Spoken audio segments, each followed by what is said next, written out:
தனுசு ராசி நேயர்களுக்கு இந்த ஏப்ரல் மாதம் எப்படியெல்லாம் இருக்க போகுது? கிரகங்கள் என்னவெல்லாம் பண்ண போகுது? என்னதான் ஏன் பண்ண போகுது? அப்டின்னா, சூப்பரா இருக்கு. இந்த 1 மாசம் நல்லா இருக்கு.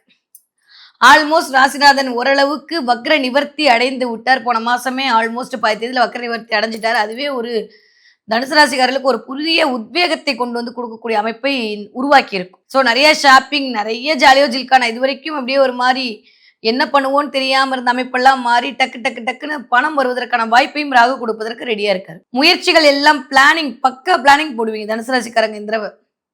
நீங்க போடுற பிளானிங் கரெக்ட்டா எக்ஸிக்யூட் பண்ணுவீங்க. இதுவரைக்கும் இல்லாத அளவுக்கு நெறைய கம்யூனிகேஷன் கிடைக்கும். தொடர்புகள் மூலமாக உங்களுடைய துயரங்கள் எல்லாம் சரியாக போகுது. நெறைய ஷார்ட் டிராவலை மேற்கொள்வீர்கள். இதுவரைக்கும் இல்லாம நம்பிக்கை பிறக்கும். பார்த்துக்கலாம். எது வந்தாலும் பார்த்துக்கலான்ற மாரியான ஒரு அசால்ட்னஸ் கிடைக்கும். பண ரீதியாக இருந்த பிரச்சனைலாம் சரியா போம்போது, ஒரு மனுஷனுக்கு வேற என்ன தோணும் சொல்லுங்க? எல்லாமே சரியா போகும். ஒரு மாரி முடங்கி கட்டுண்டு கிடந்த தனுசு ராசிக்காரர்களுக்கு அதிலிருந்து ஒரு கயிற கட் பண்ணி விட்டா எப்படி இருக்குமோ, அந்த மாரியான ஒரு நிம்மதி பெருமூச்சு விடக்கூடிய காலகட்டமாக இந்த ஏப்ரல் மாதம் இனிதே மலர காத்திருக்கிறது அப்படின்னு தான் சொல்லணும்.